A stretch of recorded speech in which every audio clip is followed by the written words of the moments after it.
Well, hello, hello, hello. Good evening, good evening. Peace in, peace in. Welcome to another episode of On the Cutting Room Floor. I'm the host, Tony Ray Harvey. So, welcome, and let's get right down into it. The Sacramento Kings. Sacramento Kings lost tonight. Nikola Jokić produced a triple-double in a version of 35 points, 22 rebounds, and 17 assists to upend the Sacramento Kings 132-121 at Ball Arena on January 23rd. That was tonight. So, Bruan had 21 points, and Michael Porter Jr. added 20 points for the Denver Nuggets, who are 14-8 at home, and the winners of 4 in a row. They have won 12 of their last 15 games. Russell Westbrook and Jamal Murray had 18 points apiece. And on the Kings side, DeMar DeRozan, he led the Kings with 24 points and 6 rebounds, and Domantas Sabonis contributed 23 points, 19 rebounds, and 8 assists for the Kings, who fall to 23-21 on the season. They in a 3-game winning streak. So now, Doug Christie is now 2-3 on the road since being named the interim leader on December 27th. But folks, I'll just put it like this, at least for this game, because they were fighting. They were trying to come back. And they was coming back. This is the back end of a back-to-back, because they played last night. And, of course, they beat the Golden State Warriors last night here, and then they had to fly to Denver in the wee hours of the night to get prepared for today's game. So everybody know Denver's, it's a mile up in the mountains and stuff, and, the altitude can do some things with your breathing or whatever, your physical anatomy. But anyway, they did fight, so I'll give them that. They got down by 25 points, but they came back and cut it by 5 points late in the fourth quarter. But that's pretty much all I would say. I would give them this game. I'm not upset about it. Not the way the Kings have been playing lately. Okay, they are now 10-3 under the guidance of interim leader Doug Christie. I'm still loving the way they is. They are currently on a 6-game road trip. This is the first kickoff. So they will be in New York this Saturday in the next 48 hours to try to pick up another win. So they lost the first one, but there's still plenty left. They have a long road trip. They won't return to Golden One Center until February the 5th. And they will play the Orlando Magic. But I was really impressed with this loss tonight. Of course, we don't care about no moral victories, not in regard to the Sacramento Kings, but I will take that because they did fight back. They fought back from 25 points down. It even came to a point where in the fourth quarter, they started the fourth quarter 110-85. The Nuggets were leading. The Nuggets probably thought they had this thing in the bag because the Kings went on a 14-0 run and cut the lead to 10. I'll go back over it. But they did go on a 14-0 run. Whereas Mike Malone had to put his key players back in the game. And they remained there too until the end of the game because the Kings was pushing hard, which is becoming another part of their system or Doug's system or what have you. In the past we know, they fall back, they fight back, and they still, the results are not that good, at least with the Kings. And of course we don't like it when the Kings fall back, start off slow or anything like that because they do have troubles coming back. But lately, as we've been finding out, because they were 18 points down against Golden State, came back and beat them. So this is just another, feather in the cap. They will learn. But like I said, I'm go ahead and let, Denver, because they were impressive. I mean, Denver's been playing really, really well these last few games. I mean, they are now, 27 and, oh no, man, they just made it. They are now 28 and 16. Is that what we have here? 28 and 16, yes. So they're 20. They've been playing well. They're getting things together. Westbrook has been starting for him, so that's been an added boost. They just got Aaron Gordon back. He's coming off the bench, but pretty soon he'll be back in that starting lineup in no time. But when you got a player like Jokić, the Joker, hey, your chances of winning are extremely high. Extremely high. Of course, they did win this one, and that is their fourth straight. So they're pretty much on a roll, and I expect them to continue that. The Kings are still on the roll to me, despite tonight's loss, and they're still rolling as well.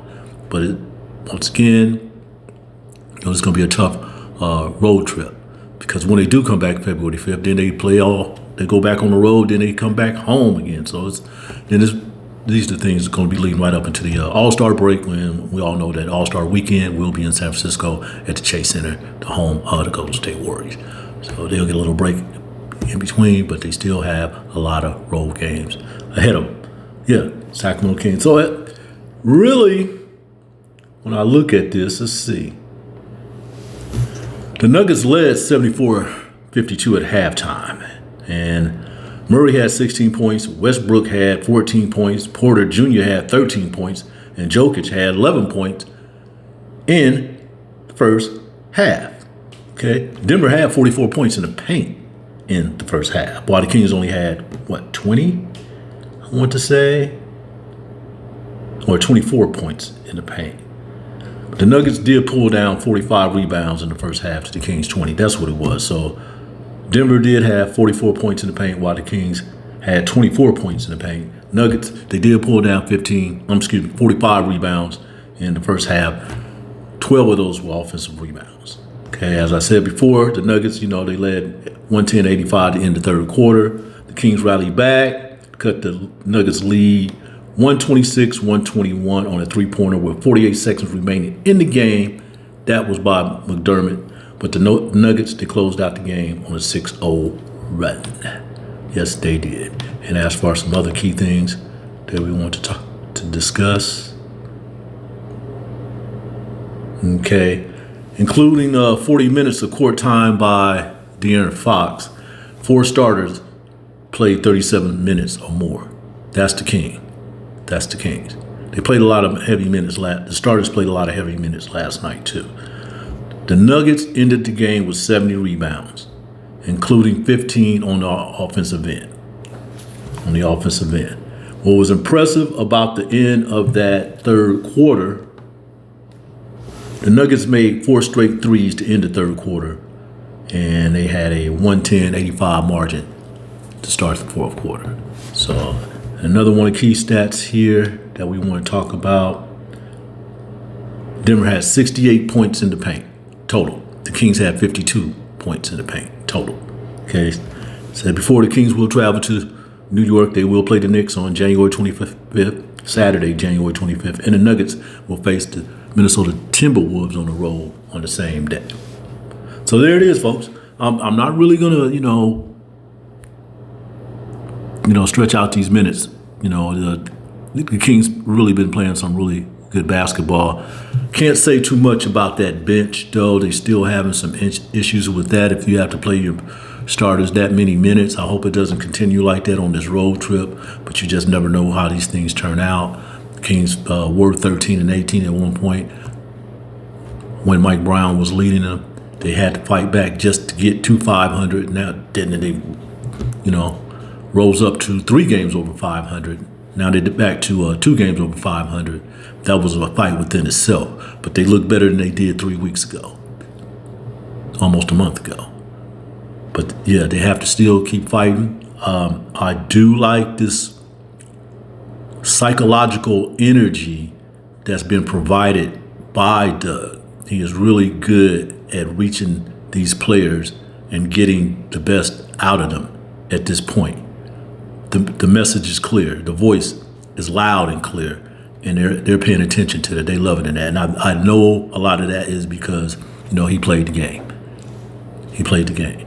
So he knows a lot of aspects, the situations, the scenarios of playing the game and just, being a professional altogether. And I mean by, the activities that they have to do to earn a paycheck off the court. Okay, and I'm talking about practice, practice, being available, to work in the workroom with the other coaches and all that.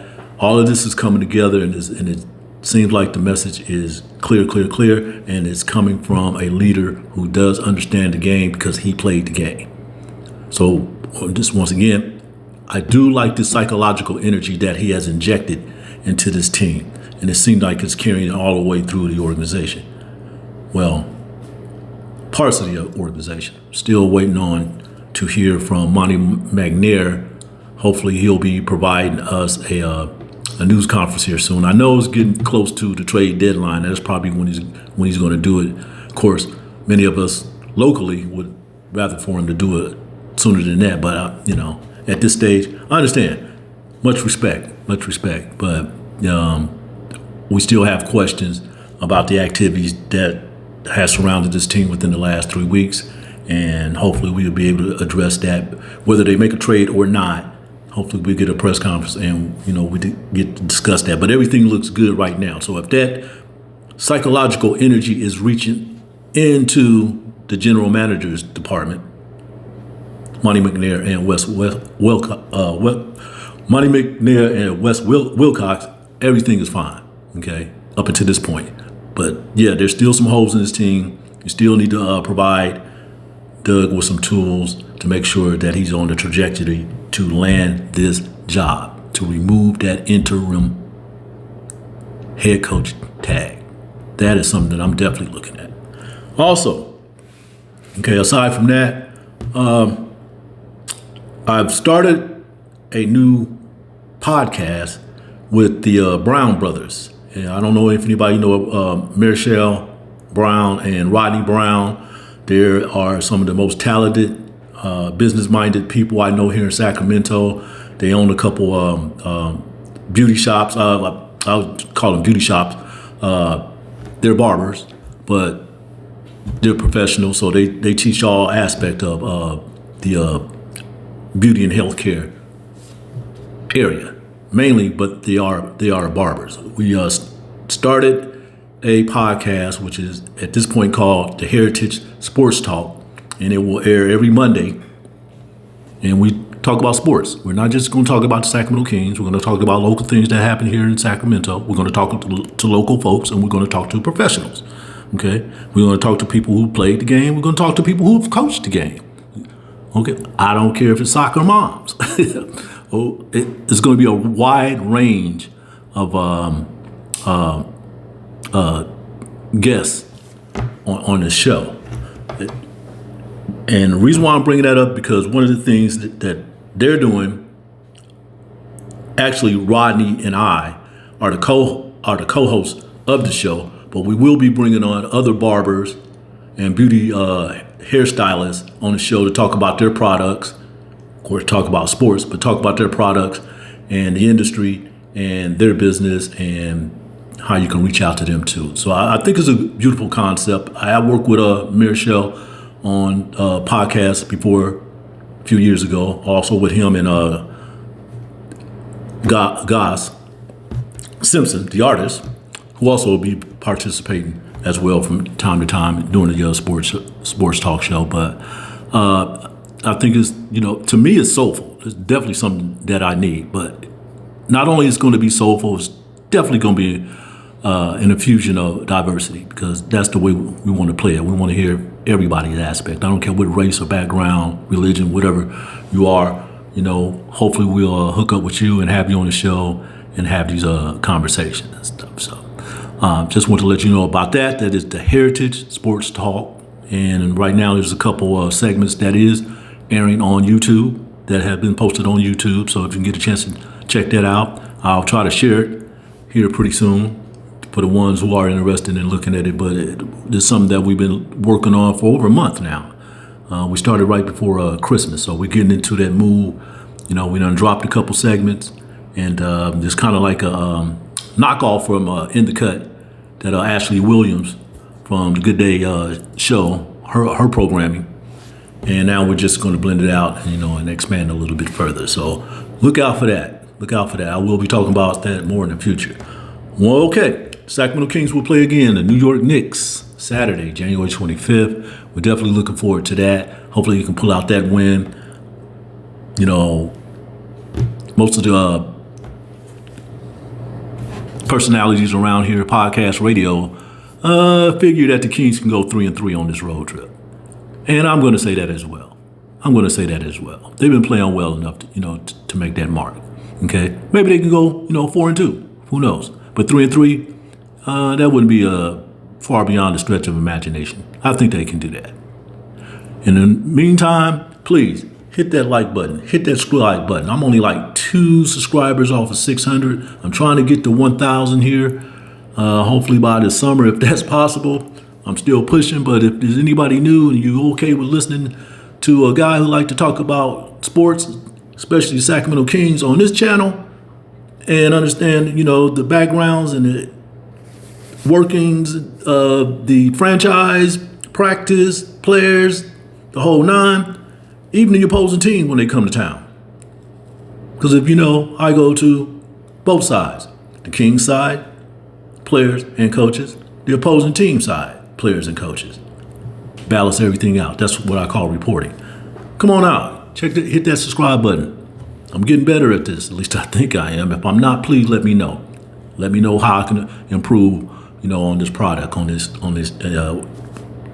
this content. But I do want to thank you for stopping in. I don't care if it's 20, 30, 40, 50, 60 viewers. I love each and every one of you for tuning in and listening to this podcast. Once again, this is Tony Ray Harvey, the host for On the Cutting Room Floor. This is under the umbrella of publicityagents.org, where you can see all type of independent news thing that's coming on that's produced by me and a few other people. So we'll see you Saturday after the New York Knicks game. Everyone, be safe out there. Keep your prayers in for the people who were displaced in those wildfires down in Southern California, Los Angeles, Altadena, Pacific Palisades, and God bless you all. Peace out.